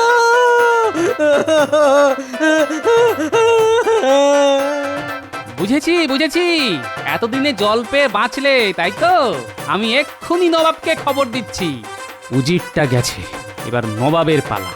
মজা দেখাচ্ছি আমি। আমার নাম গোপাল। হুজুর, হুজুর শিগগির আসুন। মাটির নিচে কি আছে তার সন্ধান আমি পেয়েছি। টলটলে জল, একেবারে পরিশুদ্ধ। ওহ, প্রাণ ভরে খেয়েছি। আপনি নিজে একবার সেই জলের স্বাদ নিন। হ্যাঁ হ্যাঁ হ্যাঁ, আমি এক্ষুনি যাচ্ছি, কিন্তু উজির কোথায় গেল তাকে তো দেখতে পাচ্ছি না।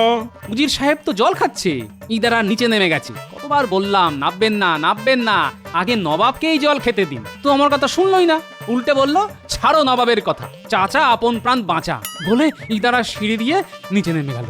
বড্ড পাওয়ার বেড়েছে উজিরের, এবার ওর কানটাই কেটে নেবো। যাকে আমার আর তর্স হচ্ছে না, তাড়াতাড়ি চলো। কতদিন পরে ভালো জল পান করব।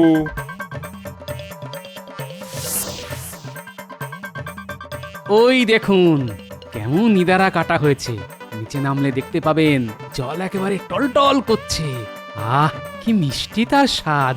আপনি আগে নামুন হুজুর, তারপর আমি আসছি। বাঁচাও, বাঁচাও, বাঁচাও, বাঁচাও, নিচে কাউকে নামাও, বাঁচাও।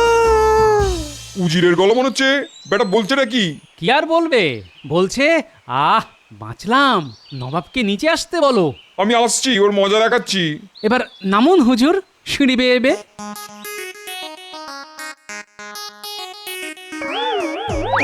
বাঁচাও, বাঁচাও, বাঁচাও। যাক, এতক্ষণে প্রতিশোধ নেওয়া গেল। শঠে ষাট্ঠং। তোমাদের বুদ্ধিতে ওদের দিয়ে ইদারা কাটার ব্যবস্থা করা হলো, এবার উঠবো কি করে? আহমক কোথাকার। আমি কি জানতাম যে গোপাল এইভাবে প্রতিশোধ দেবে? ব্যাপারটা কিন্তু খুব খুব অন্যায় করলো গোপাল। অন্যায় করেছো তুমি। আগে ওপরে উঠি, তারপর তোমার কান যদি আমি না কাটি তো আমি আর নবাব থাকবো না। এবার নিচে নামা যেতে পারে। নবাবকে বলতে হবে কি অন্যায় করেছে উজির, আপনাকে ভুল বুঝিয়ে। ওদিকে আমার দড়ি আর আংটা রাখা আছে। আংটাটা মাটিতে পুঁতে দড়ি ধরে নিচে নেমে দেখি নবাব আদপেই শিক্ষা পেয়েছে কিনা।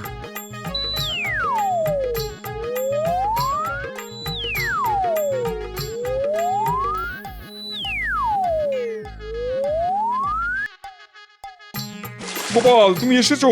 এসো ভাই, আমাদের বাঁচাও। এই ঠান্ডা জলে বেশিক্ষণ থাকলে সর্দি গরমি হয়ে আমাদের মরতে হবে। আমাকে ওপরে ওঠাও ভাই।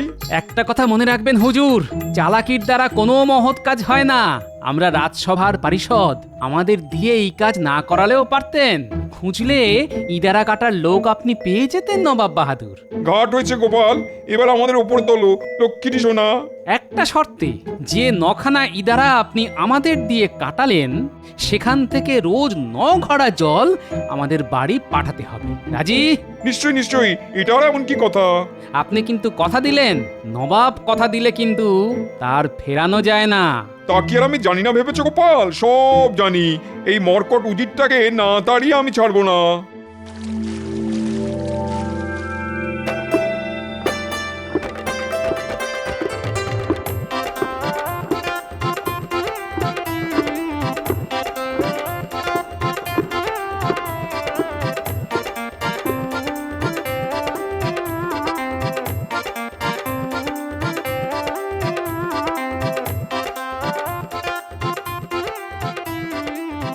গিন্নি, ও গিন্নি, আরে দেখো তোমার জন্য কি এনেছি।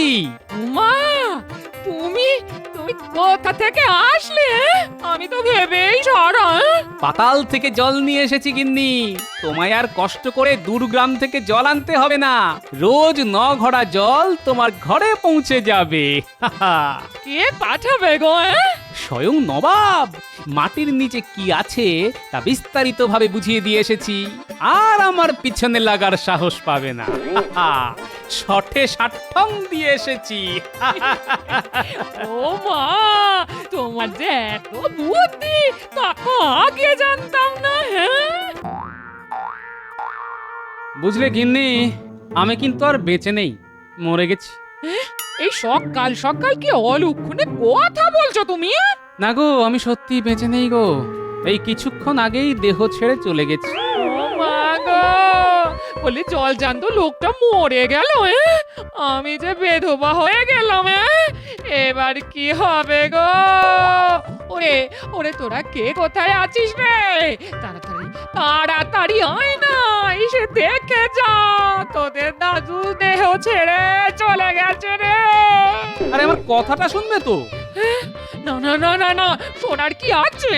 সামনে একটা জল জ্যান্ত ভূত বসে আছে, আমি তার সঙ্গে কথা বলি কিভাবে?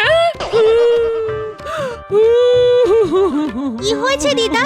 দাদুর কিছু হয়নি তো? মরে গেছে, মরে গেছে রে তোদের দাদু, আমাকে ভাসিয়ে দিয়ে চলে গেল। ওরে আমার কি হবে রে? তোদের কি হবে রে? তোদের দাদু যে আর নেই রে। দাদুর আবার কি হলো?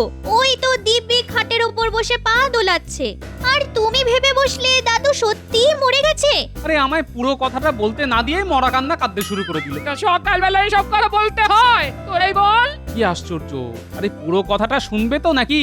আমি বলতে গিয়েছিলাম, কাল রাতে একটা স্বপ্ন দেখেছিলাম যে আমি মরে গেছি, তোদের দিদার কাছে একটু ইলিশ মাছের পাতুরি খেতে এসেছি। আমাকে না বলতে দিয়েই তোদের ডাকতে শুরু করে দিল। কি কান্না, কি কান্না! ও দাদু, স্বপ্ন নিয়ে এত ভাবার কিছু নেই।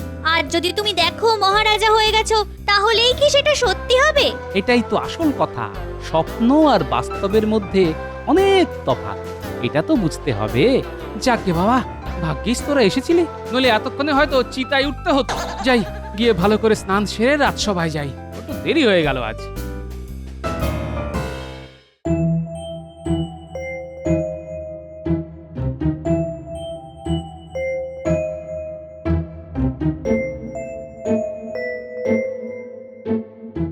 কি ব্যাপার? মহারাজের মুখে কোনো কথা নেই, সবাই চুপ করে আছে। মহারাজের কি শরীর খারাপ? না গোপাল, কাল একটা স্বপ্ন দেখে মনটা খুব মুষড়ে পড়েছে। মহারাজ, স্বপ্ন তো আমরা মাঝে মাঝেই দেখি, কিন্তু তা নিয়ে খুব একটা মাথা ঘামাই না।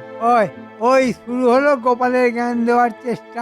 দেখছো মহারাজের মন খারাপ, তার উপর এত বক বক দিলে তো সবকিছু মহারাজের গুলিয়ে। না না, গুলিয়ে যাবে কেন? কাল রাতের স্বপ্নের কথাটা না আবার মনে পড়ে গেল। আহা, তেমন যদি সত্যি হতো।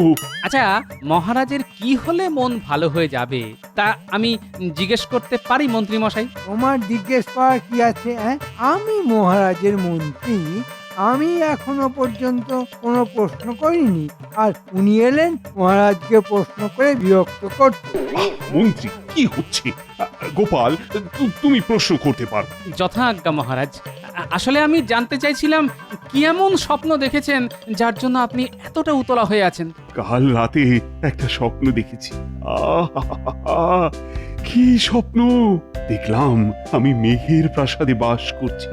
আমি মেঘের উপরে বসে বসে আকাশে উড়ছি, মেঘের জলে স্নান করছি, মেঘ আমাকে উপরে নিয়ে যাচ্ছে, আরো উপরে। মেঘের পিঠে বসে আমি কালিদাসের মেঘদূত কাব্য পাঠ করছি। আহা! আমার যদি এরকম একটা মেঘের প্রাসাদ থাকতো কি যে ভালো হতো বলো, কিন্তু এই জীবনে আর তা সম্ভব নয়। আমি জানি সেই দুঃখে না মাঝে মাঝে আমার চোখ দিয়ে জল বেরিয়ে আসছে। গোপাল, ও গোপাল, মেঘের প্রাসাদে বাস করা আমার এই জীবনে আর হবে না। না মহারাজ, এই স্বপ্ন অনেকেই হয়তো দেখে, কিন্তু তা কি কখনো সত্যি হয়? স্বপ্ন আর বাস্তব তো দুটো আলাদা মনের অবস্থান। এই দুঃখটা সারা জীবন আপনাকে বয়ে বেড়াতে হবে মহারাজ। শুনতে খারাপ হলেও এটাই মহা সত্য কথা। জানি, তবু মন মানতে চায় না যে। বিজ্ঞানী, ও বিজ্ঞানী, তোমার কি মনে হয়? মহারাজের এই স্বপ্ন বাস্তব করা কিছুতেই সম্ভব নয়। আমার অপরাধ নেবেন না, যা সত্যি তাই বললাম। হ্যাঁ, ওই আর একজন মহাপণ্ডিত এসেছেন, এমন ভাবে কথা বলেন যেন উনি সব জানেন, আর মাসে মাসে মোটা মাসোহারা নিয়ে বিজ্ঞান চর্চার নামে ঘুমো। বলি, না বলে দেওয়াটা তোমার পক্ষে খুব সহজ। কাজ করতে হবে না, আমাদের কাজ করে খেতে হয়, বুঝলে? গোপালের আদর্শ সাগরে জুটেছে। গোপাল যা বলে উনি ঠিক তাই বলে। এই মন্ত্রী, সোজা কথায় বলো তো, আমার এই স্বপ্নকে সার্থক করা কি সম্ভব না অসম্ভব? খুব সম্ভব। কেন অসম্ভব? তা কি ওরা বলেছে? বলেনি, কারণ ওরা কিছুই জানে না। সব মূর্খের দলকে আপনি রাজসভায় জায়গা দিয়েছেন। এত কথার দরকার নেই। আচ্ছা, আপনি কি এই কাজটা করতে পারবেন? মানে মহারাজকে মেঘের প্রাসাদ বানিয়ে দিতে পারবেন? আমি তো এই কথাটাই বলতে চাইছিলাম। হ্যাঁ, আমি পারবো। মহারাজকে মেঘের প্রাসাদ আমি বানিয়ে দেব। সাবাস মন্ত্রী, সাবাস। আমি কারো মুখ থেকে এই কথাটাই শুনতে চাইছি না। গোপাল, তুমি আর বিজ্ঞানী এই বিষয়ে কোনো আর কথা বলো। মন্ত্রী যখন বলেছে ও পারবে, তখন ওর ওপরেই আমাকে আস্থা রাখতে হবে। তা মন্ত্রী, কবে থেকে তোমার কাজ শুরু হবে? একটা কথা আগেই বলে নি মহারাজ, এই কাজে খরচা কিন্তু প্রচুর, অনেক লোক লাগাতে হবে। আর কবে শেষ হবে সেটাও কথা দিতে পারছি না। একটু কিন্তু সময় লাগবে। গোপাল যেন আমায় এ ব্যাপারে প্রশ্ন করে উত্ত্যক্ত না করে। গোপাল, তুমি কিন্তু এ ব্যাপারে একেবারে চুপ করে থাকবে। মন্ত্রীকে তার কাজ করতে দিও। আজ যা চাল চেলে এসেছি না, আর তোদের ভাতের অভাব হবে না। কি চাল মন্ত্রী মশাই? মহারাজের খুব শখ মেঘের প্রাসাদে থাকবেন, মেঘের পিঠে চড়ে ঘুরে বেড়াবেন। আমি সেই মেঘের প্রাসাদ বানিয়ে দেব বলে কথা দিয়ে এসেছি। সত্যি? আমাকে সেই প্রাসাদে একটা চাকরির ব্যবস্থা করে দেবেন? আমি মেঘের উপরে চেপে মহারাজের সেবা করব। আরে তুই মরকট না গাধা রে? মেঘের ওপর কোনো প্রাসাদ কখনো হয়? কোনোদিনও দেখেছিস? না, তা দেখিনি। তবে আপনি তো আর এমনি এমনি মহারাজকে কথা দিয়ে আসেননি। নিশ্চয়ই হয়, নইলে আপনি বলবেন কেন? আমি বলেছি মোহর জ্ঞানোর জন্য। যার ভাগ তোরাও পাবি, বুঝলি? আমরা পাবো কেন? দেখুন, কাজ না করে রোজগার করাটা আমাদের পোষাবে না। তোরা কাজ না করলে আমি রাখি তোদের? মহারাজকে ধোঁকা দেওয়ার জন্য তোদের মাটি কোপাতে হবে। মহারাজ জিজ্ঞেস করলে বলবি মাটির তলায় ভিত তৈরি হচ্ছে, ওপরে বিরাট প্রাসাদ হবে তো তাই। খবরদার, মেঘের প্রাসাদের কথা কাউকে বলবি না, লোকে কিন্তু মহারাজের কান ভাঙাবে। সব বুঝে গেছি, আর কিচ্ছু বলতে হবে না। আপনি নিশ্চিন্তে থাকতে পারেন। আচ্ছা বিজ্ঞানী, মেঘের ওপর প্রাসাদ বানানো কি সত্যি সম্ভব? গোপাল, তোমার মতো বিচক্ষণ লোক এরকম একটা বোকার মতো প্রশ্ন আমায় করছে, হ্যাঁ? না মানে আমি বিশ্বাস করি না এই কাজ সম্ভব, কিন্তু কিন্তু মন্ত্রী কি করে এত জোর দিয়ে কথাটা বললো যে এই প্রাসাদ ও তৈরি করে দেবে? নিশ্চয়ই ওর কোনো স্বার্থ আছে। তবে নজর রাখতে হবে, ঠিক সময়ে ঠিক খেলাটা খেলতে হবে। নজর কি করে রাখবো? মহারাজ তো তোমায় এ ব্যাপারে কোনো কথাই না বলতে বলেছেন। তাহলে আচ্ছা, সবকিছুই কি মহারাজকে বলে করতে হবে? হ্যাঁ, ঠিক সময়ে জানালেই চলবে। আমরা তো মহারাজের ভালোর জন্যই নজর রাখার কাজটা করছি। হ্যাঁ, তুমি ঠিক কথাই বলেছ। গোপনে নজর রাখতে হবে যাতে মহারাজ জানতে না পারেন।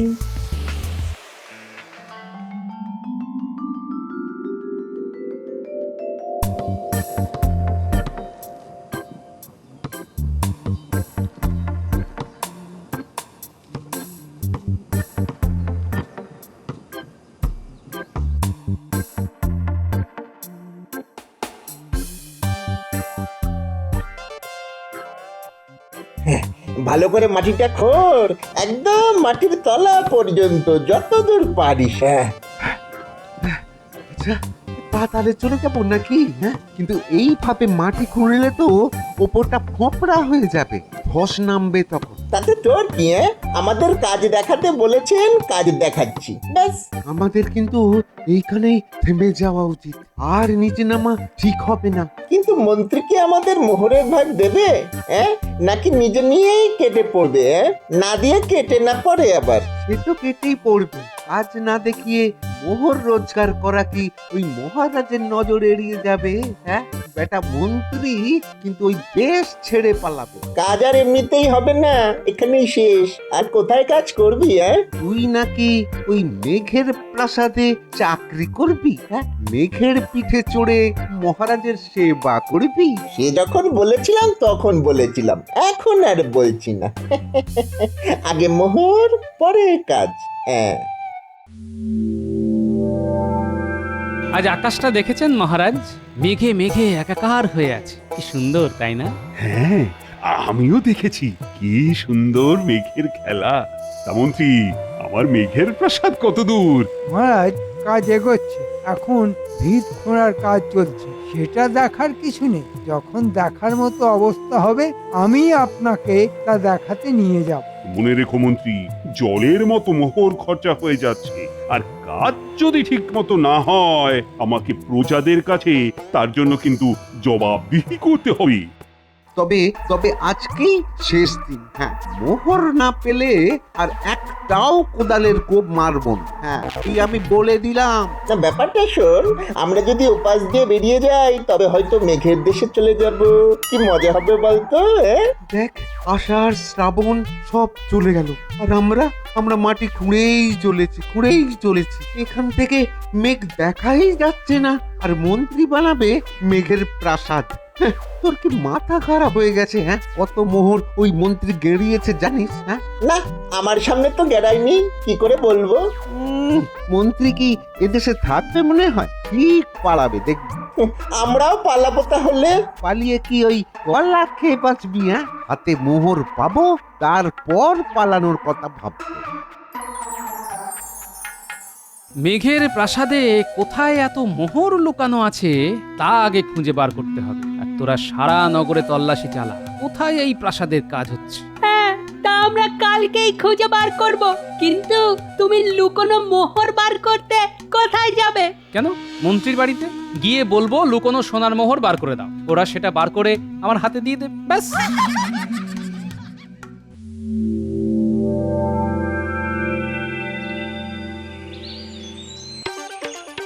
মাগো, শেষ কবে খেয়েছি মনে করতে পারছি না, একটু অন্ন জল দেবে?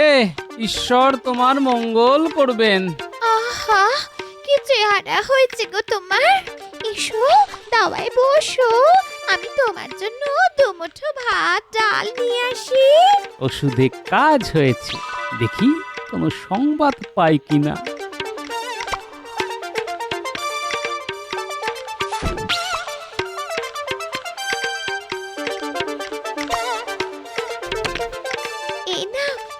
এই নাও বাবা, যতটুকু হাড়িতে ছিল সবটা দিলাম, ভালো করে পেট ভরে খেও। আর ভাত নেই না, হাড়ি একেবারে উপর করে দিয়েছো, তাই তো? আগে হ্যাঁ বাবা, তোমার পেট ভরেনি না? আসলে অনেক দিনের খিদে তো, ওইটুকু ভাতে ভরবে কি করে? তুমি ওঠো না, আমি নতুন হাঁড়িতে ভাত বসিয়ে দিচ্ছি, নইলে এই হাঁড়ি আবার মাজতে হবে। এঁটো হাঁড়িতে ভাত আমি বসাই না, তিথি নারায়ণের মতো, তার উপর তুমি এতদিনের অভুক্ত। তুমি একটু বসো, আমি এক্ষুনি ভাত বানিয়ে আসছি, এক্ষুনি।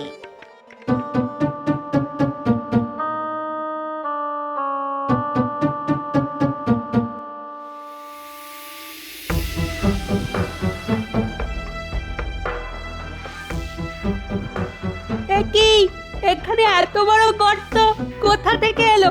কাছে পিঠে কেউ নেই তো? তোমরা কে? এখানে কি চাই? হ্যাঁ, জানো এখানে একটা রাজকার্য চলছে। রাজকার্য?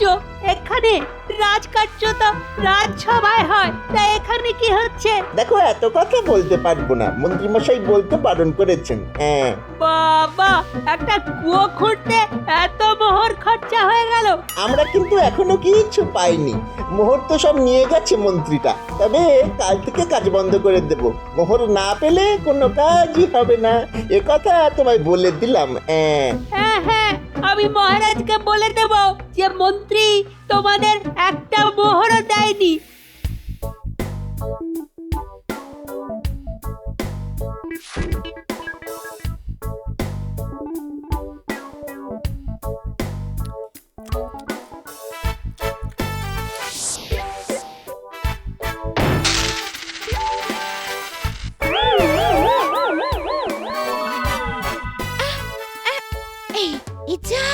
মোহরগুলো যে বেরিয়ে পড়লো, লোকটা দেখেনি তো? ভিখিরি মানুষটা মন দিয়ে খাচ্ছে, মোহরগুলো নিশ্চয়ই দেখতে পায়নি। আর দেখলেও বাকি, মন্ত্রীর বাড়িতে মোহর থাকতে পারে না।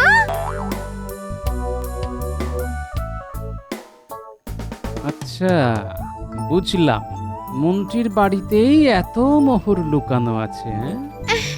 আর কিছু দেবো বাবা? না না না, ঈশ্বর তোমার মঙ্গল করুন। আমি কতদিন বাদে একটু পেট পুড়ে খেলাম।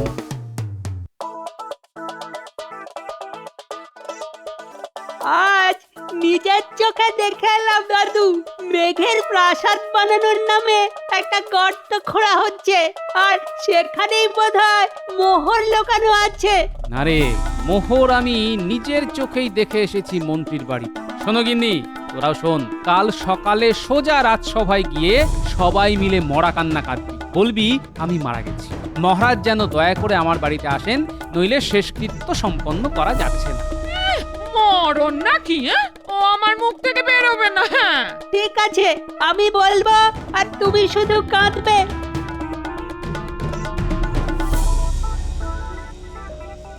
কি গোপাল আজ আসেনি? কেন কেন কেন?